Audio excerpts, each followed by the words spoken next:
are back on the Zero Hour. I'm your host, Richard RJ Eskow. And joining me once again, to my great pleasure, is Professor Richard Wolff. You know Professor Wolff from Economic Update, which airs on Tuesday evenings on Free Speech TV, and from the podcast of the same name, from his books, his latest of which is The Sickness is the System, and from his multiple professorships, past and present.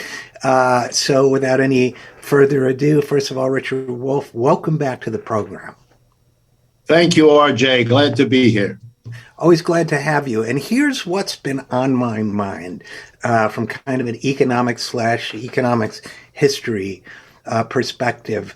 It seems to me that our current relationship with our digital or tech or Silicon Valley overlords, whatever you want to call them, is we're at a fascinating historical point with that, because we have, on the one hand, rising public anger towards their power and influence and monopoly-like status, especially toward Facebook.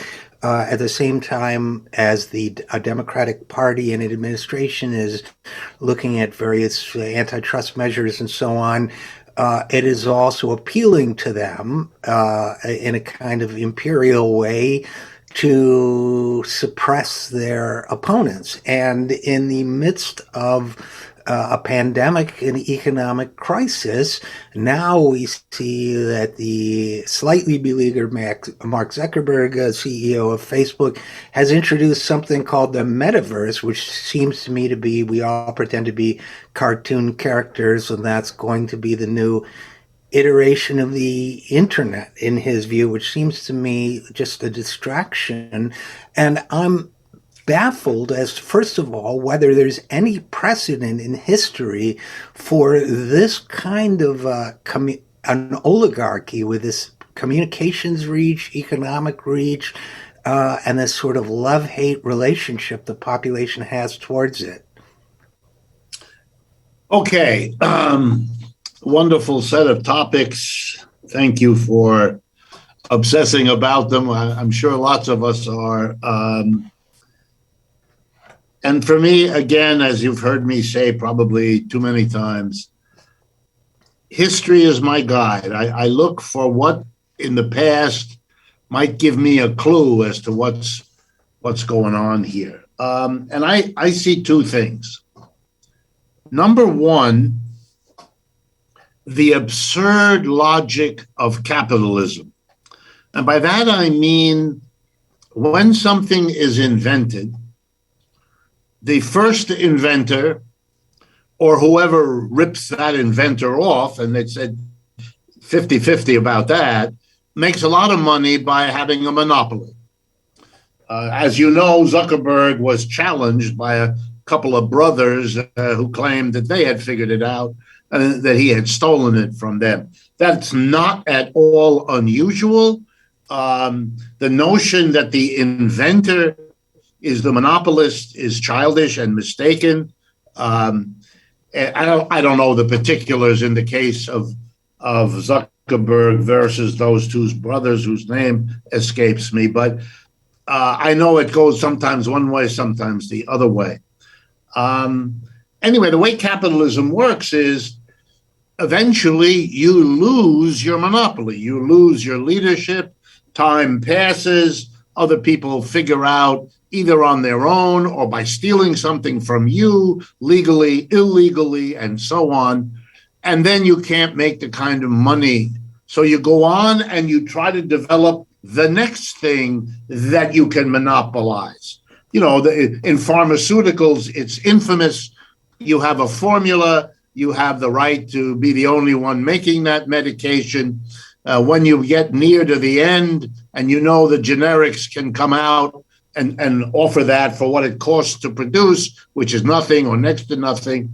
So you tweak the formula, you change the molecules a little bit, claim that the new thing is a wonderful improvement on the old medicine, which it isn't, but it allows you, by dint of having the money to advertise, to get enough people to believe that something is radically new and better, that you can pull this game again, and you can keep doing this ad infinitum.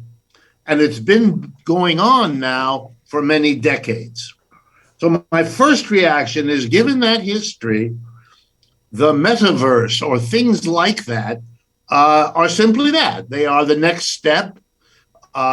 We're not going to worry about making the internet available to all the billions, of people who don't have internet service, who have a very early, primitive, the logical sense. There's certainly the democratic instinct to make it available globally, which would take lots of time and would take money. That, of course, is not being done by this crazy system. It is no sooner has it got the latest computer at a nice fat price purchased by big corporations that at a very high price, then they quickly want to make another gizmo, a little gimmick, so they can do that all again. Convince these corporations, who after all have the money, that they'll fall behind their competitors if they don't have a chip that works faster than the one they now have, et cetera, et cetera. You see the same thing with the COVID vaccine. It's produced, it's priced very high. That goes to the richest countries. Africa is denied. I mean, to this day, I believe they have something on the order of a 10% vaccination rate, as opposed to many other countries that are approaching 100%. And then we're surprised that a new variant develops where people aren't vaccinated. I mean, the level of, how shall I put it, slavishness to capitalism, to the refusal to question the ways this system makes the problem worse, is part of what's going on here. But there's a second part. Capitalism, particularly in the United States, but in Western Europe and Japan too, is once again coming under growing, deep criticism. That happened in the Great Depression of the 1930s, when we saw surges of communist and socialist political parties and interest in that matter and all the rest of it, all that upsurge that was then shut down by McCarthyism when the war was over. So I'm not surprised that it is emerging now. And therefore, when that crosses a certain threshold, which I think it's done, I think that's what Bernie achieved, that's what Ocasio-Cortez achieves, and so forth, it becomes necessary to suggest all kinds of changes, to become the advocate of change in capitalism as a strategy to avoid change out of capitalism. Come up with something new and then hype it as being a grand transformation. The best example I know of is cryptocurrency. Here what we have is downright humorous. I mean, you need a sense of humor here. In capitalism, both American and foreign, early capitalism has lots of people producing their own money. Bankers, merchants issued pieces of paper in which they promised to honor this to anyone who presented them with this money. In other words, they produced and distributed money. By the way, legally so. If you traveled at a certain point in American history, from New Jersey to Virginia, you traveled from one monetary system to another, even though you were within one political jurisdiction, because they allowed banks in New Jersey to print money and banks in Virginia and so on. That became so corrupt with people printing money who didn't have anything to back it up, without you, the Virginia merchant, knowing who to trust in New Jersey, where you had to convert your Virginia money into New Jersey money so a New Jersey person would accept it as payment, it became so liable to corruption, so unwieldy, added so many costs to doing business because you had to add to whatever it cost you to make the thing you're selling, all the risks you took in translating one money to another between the locus of production and the locus of sale. When you put all that together, it was decided that capitalism was threatened by its own monetary system, and that therefore this would have to be given over to what you hoped would be a neutral agency, namely the government. Then capitalists discovered that the government would be as crooked and manipulative of the money system as ever the privates had been, in a system that's, after all, shaped by private enterprise more than anything else. And so they decided, all right, the next solution, make the institution that handles the money separate from everything else in the government and independent in some way from whoever the president or the king was. And so you had the concept of the central bank, unlike every other bank, sitting on top of the banking system and enjoying, at least hopefully, independence from the sovereign. We used to have a Bank of the United States that got corrupted. And so we had in 1913 the Federal Reserve, which is our central bank. And so it does that. And so here comes then the great new idea. We shouldn't have the government do it. We should take this radical new step of allowing private entities, Bitcoin, Dogecoin, all of the others. And people think this is some radical new innovation that brings, oh my God, democracy to a system that has been so anti-democratic from the beginning that it's only amazing that people can still talk this way. There's nothing new about this. There's nothing radically different about this. All the same problems that afflicted private money in the past are now coming to afflict cryptocurrency, corruption, unreliability, horrible volatility, difficulty in moving back and forth. It's like boring. But, at a time when we are all bending over and saying prayers to technology, you can sell almost anything if you package it in something that says, I'm a new technology. Last example. Taxi industry in America, 100 years old. What happened? As with all capitalist industries, it got corrupted. It got dangerous. Turned out that the guy who picked you up, either in a horse and carriage or later in a modern car, was a profit-driven business person. And he, therefore, made more profit by, for example, not maintaining his car real well, not insuring it real well, not vetting the driver real well. And therefore, when you bought a taxi ride, you were taking your life into your hands. And if something went wrong, the insurance wasn't there, and the guy could run away. And guess what? It was decided that every town that has a taxi service has to have a taxi commission. The government has to step in and make it work. So the government did. And what did happen? Very predictable. The taxi owners put enormous pressure on the government to give them the fares that would make it profitable. The unions figured this out and demanded that the commission also give them a wage level that they could live with. And then they could require the insurance and the mechanical maintenance. So we had a safe taxi industry because the government was called in to compensate for capitalism's failures.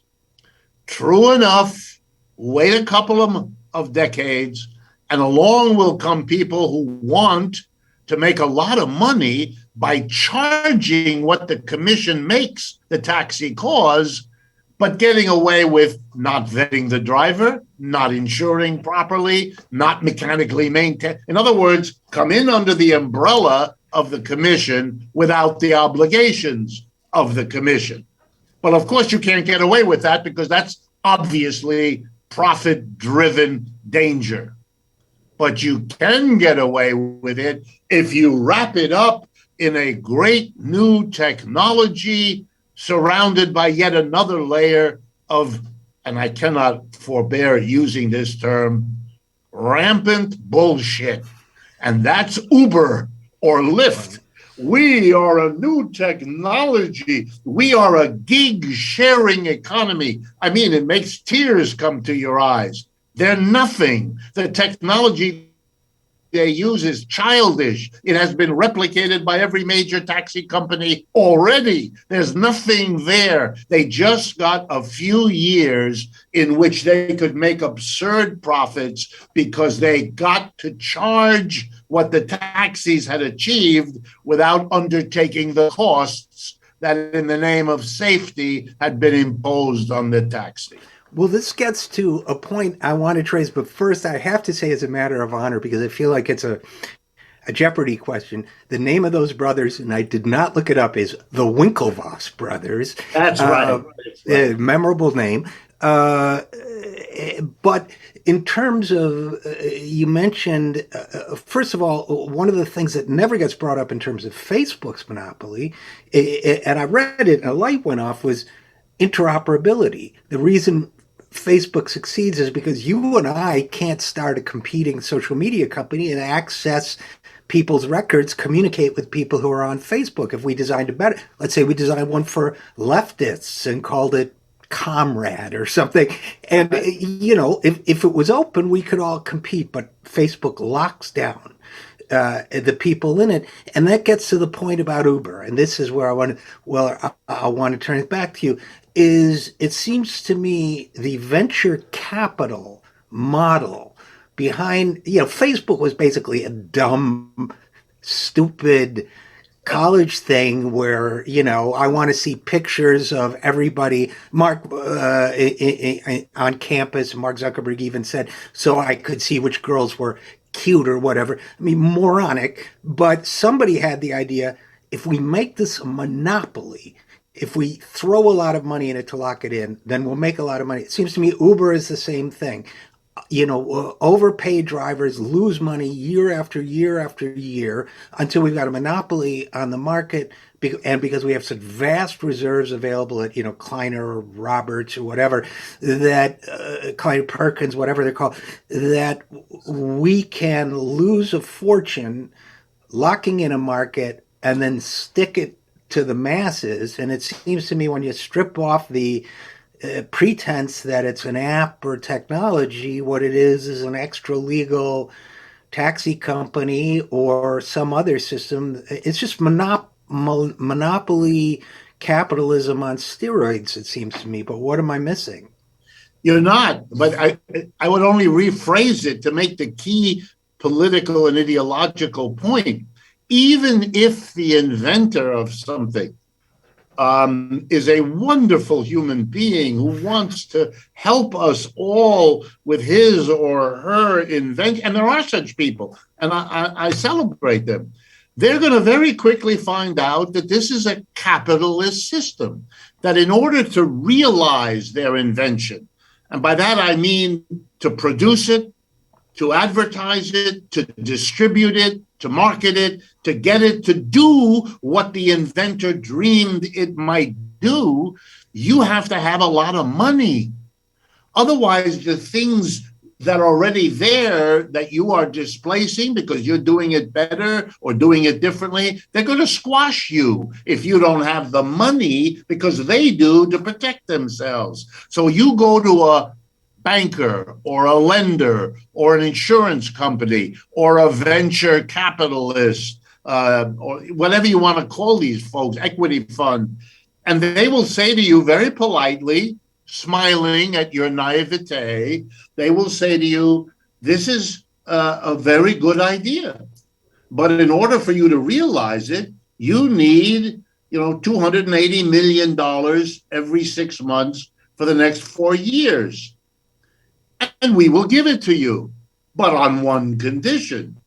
You got to get rid of all of those lovely ideas of yours. We are going to create a monopoly and rip everybody off once we have it, because only then is it worth our risk of giving you $250 million every 6 months for the next 4 years. We'll do it. You'll have it. You'll be famous. Or you can go it your alone, and then we'll say a happy goodbye, because you and we are never going to meet again, because we'll have no reason to, you know. And once this is made clear to the inventors, they go along 9 times out of 10 because it's correct. There is no escape from this. That's why what people have to understand, you don't have to give inventors money to invent. That's a rationalization made later when you have to justify the monopoly ripoff you performed by saying, oh, we have to give an incentive to the inventor. You never had to. This thing was developed by an inventor who had no such incentive, who was interested in helping people, who was interested in making a comfortable life, but who really didn't care all that much. What was imposed on him was the logic of capitalism, not having anything to do with the particular invention. That's why societies that don't give this money, and I don't even need to pick societies. Let me give you my own profession. I'm an economist. I'm surrounded by people who are trying to move up the ladder of economics, to be a full professor, not an associate professor, to be a full professor at Harvard or Yale rather than at East Tennessee Normal School or whatever. And they're pushing and they're struggling and they're publishing. And what is their goal? Well, in my profession, the greatest thing you can achieve is the Nobel Prize given each year in economics. That's your incentive. That's a whopping $1 million. And you know something? Most of the people who get that prize will tell you that was not in their mind when they did the research that came up with a new policy that could have helped millions. You know, John Maynard Keynes, who, by the way, didn't get a Nobel Prize. It wasn't for economics, I don't think, yet when he was alive. But in any case, he didn't get one, but people like him have made contributions that have affected in a positive way, billions of people around the world. If anyone deserved to become well rewarded, it would be people like him. He didn't. He didn't need it, didn't want it, didn't strive for it, never complained about it. I mean, let's be honest. The 2 richest billionaires on earth today, Elon Musk and Jeffrey Bezos, let's be real honest. What Elon Musk did is take centuries of experiment and development of the science of electricity, 100 years of the science of batteries, 100 years of the science of automobile, and take all of that work one step further. Nice step. We went from other energies to motorize our lawnmowers, and we did it for our looms and our spinning machines, and now we're doing it to electrify the car. Very nice. $300 billion worth? And Jeffrey Bezos, he's a delivery boy.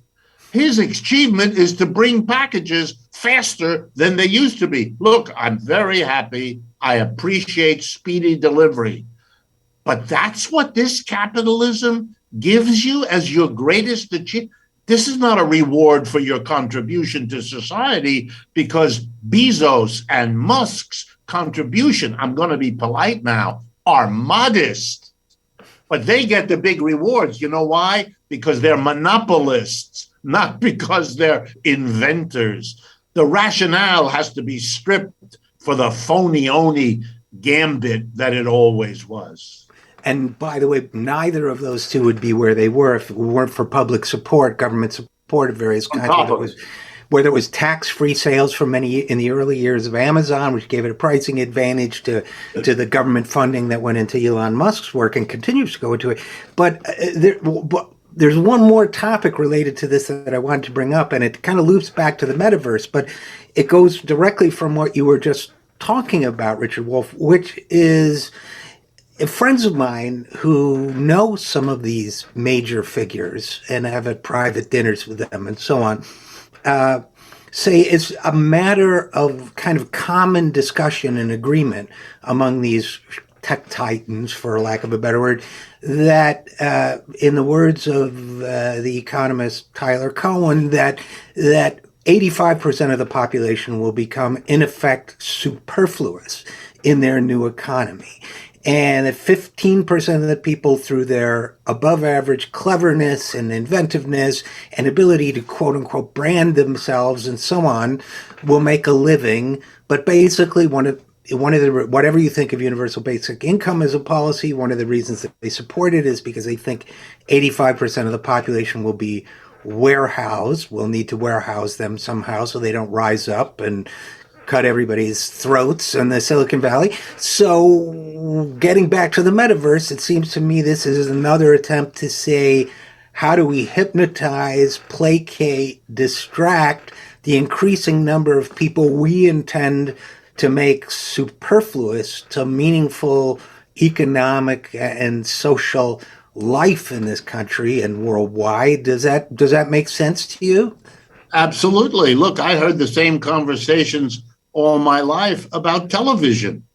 I mean, television was understood by the proponents, RCA, all of that back then, that were the pioneers in bringing television to the mass of Americans, that beside being very profitable, beside the advantage of doing it early and so on, what it would do is it would use up that dangerous time when working class people, having finished their stint at the library, at the factory or at the office or at the store, were sitting home with family and friends thinking about and being angry about what they were suffering on the job and getting together to talk about, oh, how much better if they weren't together. If each of them graduated from the kitchen table to the living room couch and lost themselves in the endless repetition of the same stale jokes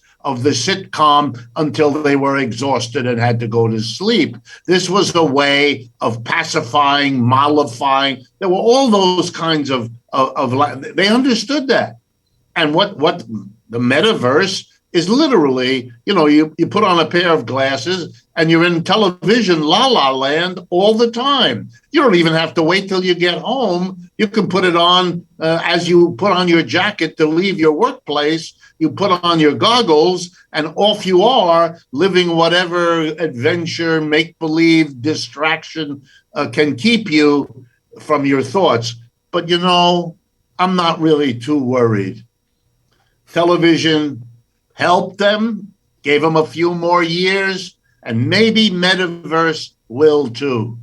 But the underlying reality, which is that this is a capitalist system in very deep doo-doo, that is not escaping the mass of people. That's why we have the record quit rate, people leaving their jobs. That's why we have an invigoration of the unionization movement. That's why we have strikes. And that's why the audience for what I do and what you do is growing. All of those things, those are not going to, they may be slowed. I don't want to be naive here, but these are different orders of magnitude. Escapism is always there. You can always go and get drunk. You can always go to the amusement park. You can watch TV, or you can put on your metaverse goggles. In the end, it's just exactly what it was set out to be. It's a distraction, and our job is to make the intuition that that's what it is, which the mass of people already get, into an angry rejection. That's our job. Well, I agree. I do worry that these social media companies have the power to silence voices like us. And I worry that there are increasing calls, especially from the liberal side of the house, to silence voices on the left as well as the right. And So I do worry about their ability to slow that process down. Hopefully, though, you're right. And while they can slow it down, they can't stop it. To me, I think the best place to talk about this stuff is in the street, in people's houses, where people gather in person. I think there's no substitute for human physical solidarity, but I will leave you the last word happily. No, I agree with you, but let me tell you a story about that that's parallel. It's a famous story, and I have no idea whether it's true or not. It takes place in Moscow a few days after the Russian Revolution. And there's a table, and around the table are sitting Vladimir Lenin, Leon Trotsky, and Joseph Stalin, the three leaders at that time. And today's activity involves sitting around a table and opening the books of the secret police that had been captured from the old government, and they were brought so that the leaders could see who was spying on them through all the difficult years before the revolution succeeded. And as they leaf through these books, the faces on Trotsky and Stalin become somber. Tears start rolling down their face. They're grimacing. They're in pain. But Lenin is grinning. And the two of them turn to Lenin and say, "How can you be grinning? From these books, it's clear that half the Bolshevik Party was on the payroll of the secret police, who were using them to slow, to stop, to silence everything we were doing." Lenin smiles at them and says, "That's exactly the point. When history is blowing your way, it doesn't matter." That's a great note to end on. I cannot Right. improve on that. When history is blowing your way, nothing. It doesn't matter if it's literally true, it's emotionally true, it's metaphorically true, and I'm going to let that be my inspiration for the next week. All So right. thank you for Good. that. And Richard Wolff, economist and host of Economic Update, as always, thank you for coming on the program. Thank you. And we should practice to end up on these kind of rousing notes in the future. Absolutely. Every time an raised fist and a call to victory. So, All right. okay. Thanks again. And we'll be right Yes. back, raised fist and all, on the 0 Hour. I am Richard RJ Eskow.